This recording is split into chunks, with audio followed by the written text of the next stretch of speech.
Audio Jungle.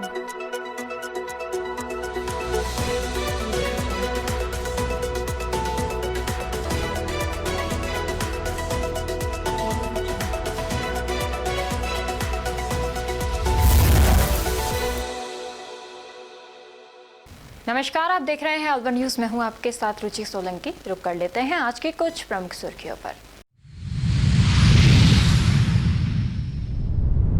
RTO office में सड़क सुरक्षा माह का किया समापन। सड़क सुरक्षा माह में सहयोग करने वालों का किया सम्मान।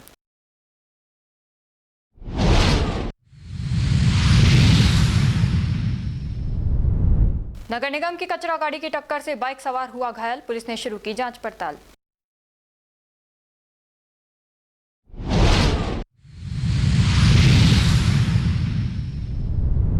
किशनगढ़ बास की ऐतिहासिक खाई का होगा विकास, करोड़ों खर्च कर पानी को किया जाएगा साफ।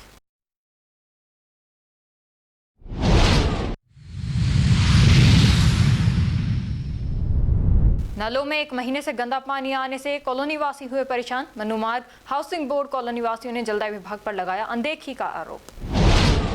और अब खबरें विस्तार से। अलवर शहर की कॉलोनी मनुमार्ग हाउसिंग बोर्ड में करीब 1 माह से नलों में गंदा पानी आने से कॉलोनी वासी परेशान हैं। कॉलोनी वासियों का कहना है ये झागनुमा गंदा पानी पीने योग्य तो दूर नहाने लायक भी नहीं है। जलदाय विभाग के अधिकारियों को अनेकों बार शिकायत की गई, लेकिन समस्या का समाधान नहीं हुआ।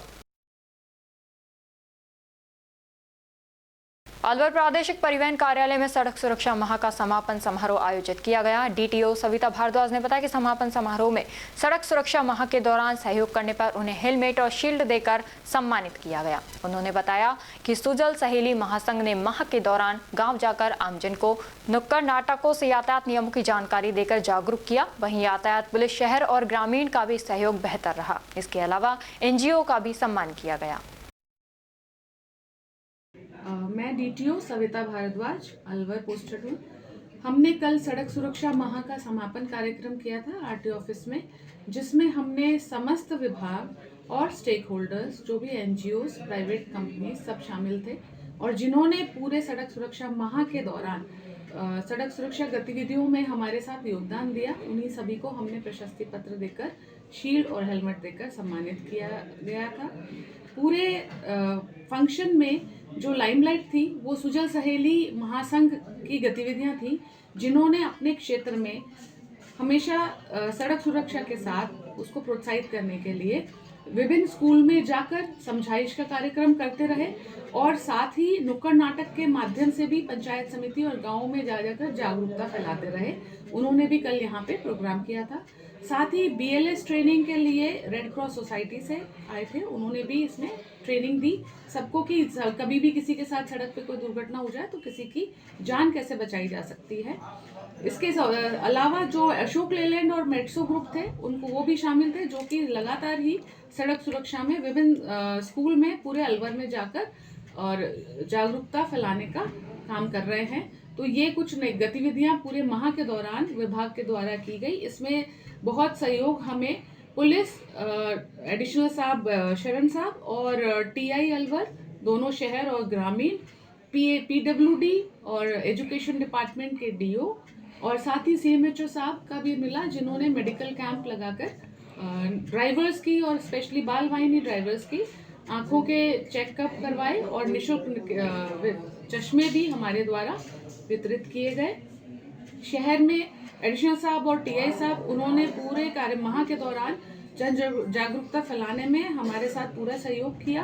उनका सहयोग हमेशा हमें मिलता रहा, और सड़क सुरक्षा के प्रति लोगों को हेलमेट और सीट बेल्ट स्पेशली ये लगाने के लिए प्रेरित करने के लिए वर्ष भर ही कार्यक्रम रहे, और यही उम्मीद है कि ऐसे सभी का सहयोग प्राप्त कर सड़क सुरक्षा के प्रति जागरूकता आगे भी हम पूरे साल भर फैलाते, प्रसारित करते रहेंगे। धन्यवाद।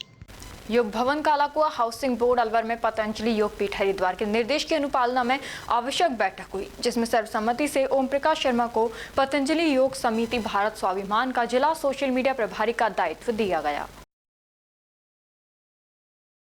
किशनगढ़वास कस्बे के बीचों बीच स्थित ऐतिहासिक खाई जिसमें शहर के करीब 12 वार्ड का गंदा पानी आता है, नगर पालिका खाई में एकत्रित होने वाले गंदे पानी को टैपिंग कर साफ करने का प्लांट लगाएगी। वहीं गंदे पानी को साफ करने के लिए ट्रीटमेंट प्लांट लगाकर इस साफ पानी का शहर में विभिन्न कार्यों में इस्तेमाल किया जाएगा। फरवरी माह में इसका कार्य शुरू होगा व करीब 6 माह में पूरा हो जाएगा। स्मार्ट सिटी मिशन के तहत शहर के प्राचीन और ऐतिहासिक खाई का पुनर्विकास किया जाएगा। इसी कड़ी में किशनगढ़ खाई का जीर्णोद्धार और पुनर्विकास का कार्य किया जाएगा। रामगढ़ उपखंड क्षेत्र के कस्बा अलावड़ा में मानकी रोड पर स्थित प्राचीन तालाब पर 3 फरवरी मंगलवार से कलश शोभा यात्रा के साथ भागवत सप्ताह का शुभारंभ हुआ। खास चौक अयोध्या 13वीं शाखा वृंदावन के महंत रामेश्वर दास त्यागी के सानिध्य में कलश शोभा यात्रा में कस्बा अलावड़ा, गुजरपुर, मानकी गांव की 251 महिलाओं द्वारा कलश शोभा यात्रा निकाली। इस दौरान शोभा यात्रा का जगह जगह लोगों ने पुष्प वर्षा कर स्वागत किया। भागवत कथा संयोजक सुरेंद्र शर्मा ने बताया कि भागवत सप्ताह में रोजाना प्रातः 8 बजे से 10 बजे तक हवन यज्ञ, दोपहर 12 बजे से शाम 4 बजे तक कथा वाचन और उसके बाद हवन यज्ञ पूर्ण आहुति व 10 फरवरी को विशाल भंडारे का आयोजन किया जाएगा।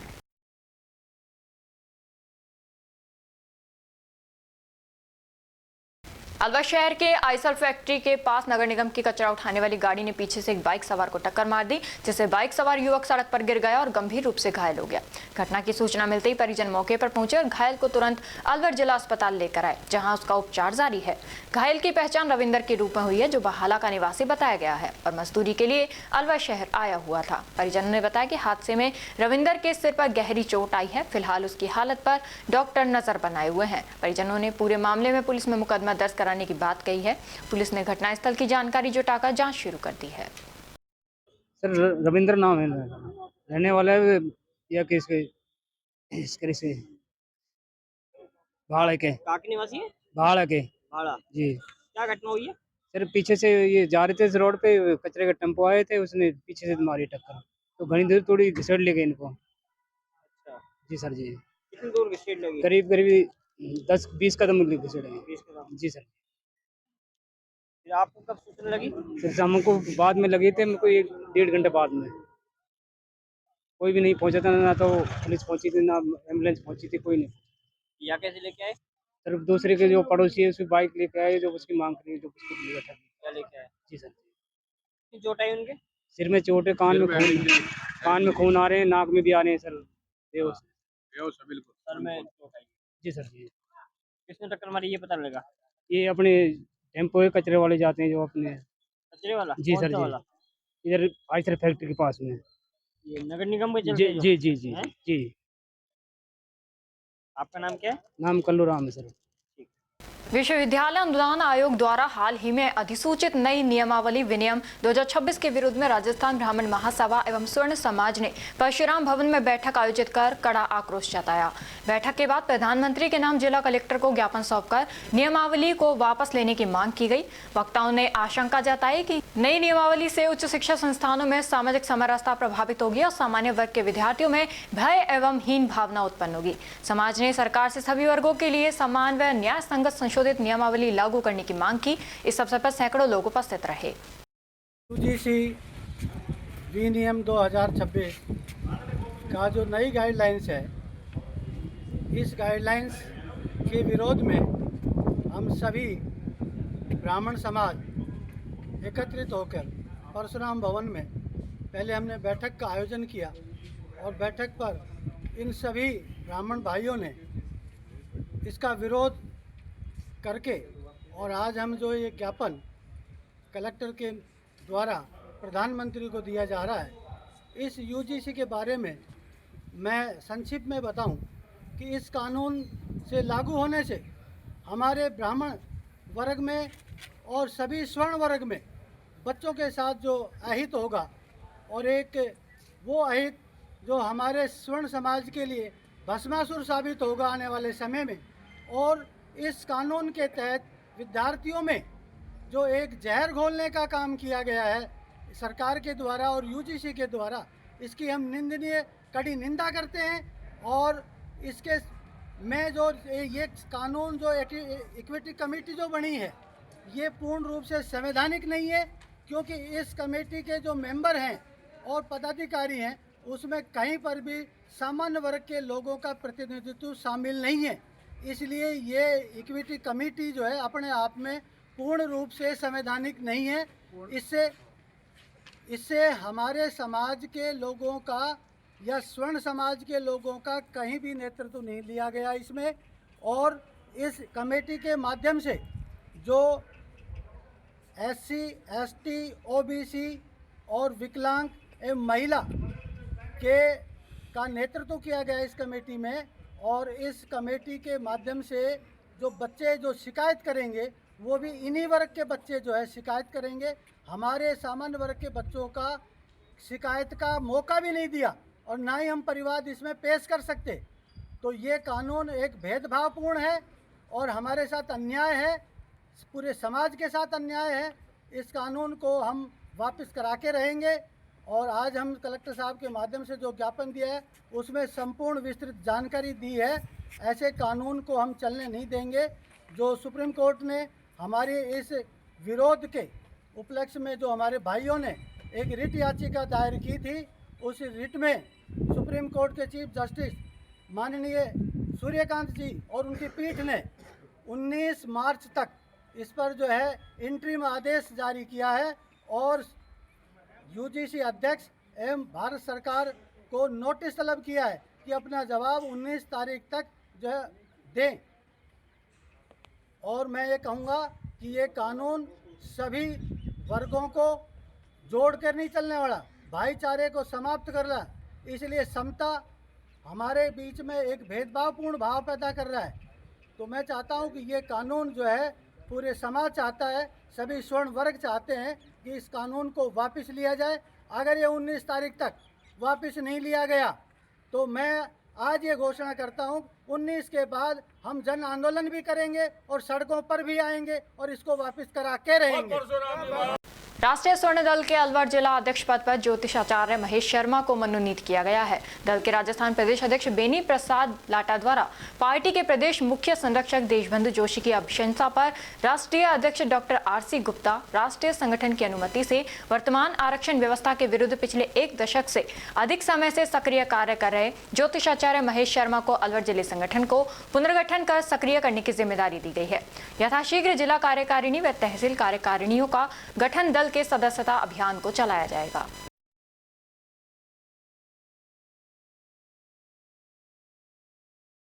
स्वर्गीय मेजर मांगीलाल की 157वीं जन्म जयंती के अवसर पर आयोजित शतरंज मत्स्य कप 2.0 का समापन समारोह रविवार 1 फरवरी को गरिमामय वातावरण में संपन्न हुआ। समापन समारोह में विशिष्ट अतिथिगण उपस्थित रहे। समारोह में जिले की विभिन्न सेवाओं व क्षेत्रों में उत्कृष्ट योगदान के लिए कमांडो सुनील जोधा, साहित्यकार पृथ्वी सिंह नरूका, सामाजिक क्षेत्र से निर्वाण बोधिसत्व संस्थापक निर्वाण वन फाउंडेशन तथा खेल जगत से रजनीश जैमन को सम्मानित किया गया।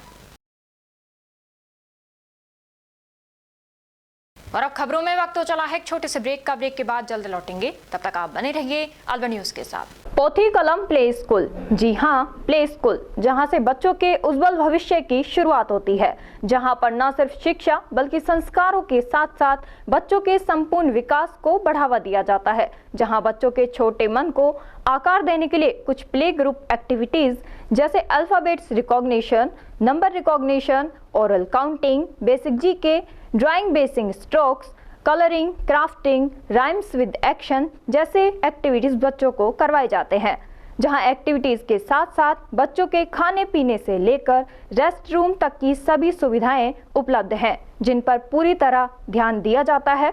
अपने बच्चों के सर्वांगीण विकास हेतु अभिभावक एक बार विजिट जरूर करें। Pothi Kalam play school, A10 Laxmi Nagar, Alwar. Contact number 8690512287। Break के बाद आपका स्वागत है। बढ़ते हैं अगली खबर की ओर। राजस्थान सरकार में पूर्व मंत्री रहे हेम सिंह भडाना का सोमवार प्रातः अलवर में निधन हो गया। वे 60 वर्ष के थे। उनके निधन का समाचार मिलते ही प्रदेश भर में शोक की लहर फैल गई। दोपहर पश्चात उनका अंतिम संस्कार उनके पैतृक गांव भगेरी कला किशनगढ़ में राजकीय सम्मान के साथ संपन्न हुआ। अंतिम दर्शन के लिए हजारों की संख्या में ग्रामीण एवं शुभचिंतक उपस्थित रहे। मुंडावर उपखंड के गांव उलाहिड़ी में ग्रामीण महिलाओं को आत्मनिर्भर बनाने की दिशा में एक महत्वपूर्ण पहल करते हुए टैलेंट फाउंडेशन द्वारा संचालित रोजगार एकेडमी कंप्यूटर प्रशिक्षण केंद्र का भव्य उद्घाटन समारोह उमराव धर्मशाला में आयोजित किया गया। ये केंद्र गणपत राम यादव के सौजन्य से स्थापित किया गया, जिसका उद्घाटन अमित यादव ने किया। उद्घाटन अवसर पर कार्यक्रम को संबोधित करते हुए अतिथियों ने कहा कि सशक्त महिला की सशक्त समाज की आधारशिला होती है और ग्रामीण क्षेत्रों में डिजिटल शिक्षा व कौशल विकास से महिलाओं के लिए रोजगार एवं स्वरोजगार के लिए अवसर सृजित होंगे। समारोह के दौरान ही 37 बालिकाओं का पंजीकरण किया गया, जो इस पहल के प्रति ग्रामीण क्षेत्र की जागरूकता और विश्वास को दर्शाता है।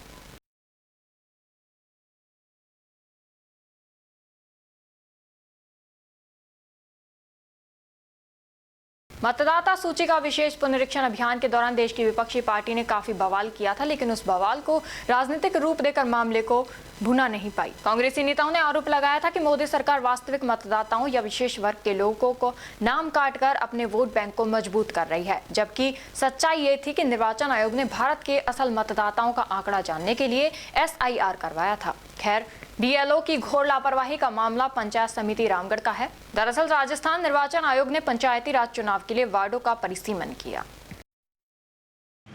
जी हाँ, आज हमने जो ये परिसीमन हुआ है, ग्राम पंचायतों के वार्ड का जो परिसीमन हुआ है, ग्राम पंचायत भाला के अंदर नए 13 वार्ड बने हैं, लेकिन परिसीमन में क्या किया है कि पति को किसी और वार्ड में जोड़ दिया है, पत्नी को किसी और वार्ड में जोड़ दिया है, पिता को किसी और वार्ड में और पुत्र को किसी और वार्ड में जोड़ दिया है। ये सरासर परिसीमन करने वाले BLO की लापरवाही रही है और इसके विषय में आज हमने BLO साहब को जाकर प्रार्थना पत्र पेश किया है और पत्तियाँ लेने की आज लास्ट डेट थी। और ऐसा सिर्फ ग्राम सांकला भाला के अंदर नहीं, सब जगह यही हाल है। हमारे साथी जो कुलसुम जी बहुत ही सक्रिय साथी हैं हमारे, और इनकी भी समस्या है। क्या समस्या है बताएंगे? सबसे पहले मैं सभी को नमस्कार करता हूँ। हमारे ग्राम पंचायत बाहला में जो 13 वार्ड बने हैं, उनमें जो भाई मुख्तार सिंह जी ने जो समस्या बताई और उसमें जो समस्या में जो BLO के द्वारा लापरवाही की गई, इसकी मैं घोर निंदा करता हूं। और देखिए, ये जो बताया कि भाई पति को किसी दूसरे वार्ड में, पत्नी को किसी दूसरे वार्ड में और बेटे को किसी दूसरे वार्ड में, तो हमारा निवेदन प्रशासन से यही है कि जो जिस जगह पर पूरा परिवार का नाम ऐड है, उसी जगह पर पूरे परिवार के नाम ऐड होने चाहिए उसी वार्ड में। और जो नज़दीकी जो वार्ड है उसी में, जैसे हमारे गांव में 13 वार्ड हैं, तो 2 वार्ड सांकला में हैं, 1 वार्ड इंदिरा कॉलोनी में है, 1 बुद्ध विहार कॉलोनी बाहला स्टैंड पर है, 1 जयदयाल के वास में है और 3-4 वार्ड गांव में हैं। अब और बूढ़ा के वास, पहाड़ी का वास, अब BLO के द्वारा क्या गड़बड़ी की गई है, बूढ़ा के वास वाले को गांव में उठा के ला के पटक दिया, गांव वाले को बुद्ध विहार कॉलोनी में ला के पटक दिया, बुद्ध विहार कॉलोनी को लेकर के इंदिरा कॉलोनी में पटक दिया, इंदिरा कॉलोनी को सांकला में ले जा कर के यानी नाम ऐड कर दिया। तो मैं निवेदन करता हूं कि ये जो वार्ड वाइज और मोहल्ले वाइज जो सूची पुनः बनाई जाए और पुनः जो जिस परिवार का जिस वार्ड में समावेश है उसी में रहना चाहिए। मैं अब इन्हीं शब्दों के साथ सभी को धन्यवाद देता हूं। जय भीम, जय भारत। और अब खबरों में बस इतना ही। कल आपसे फिर मुलाकात होगी कुछ ऐसी नई खबरों के साथ। तब तक आप जुड़े रहिए अलवन न्यूज़ के साथ। नमस्कार।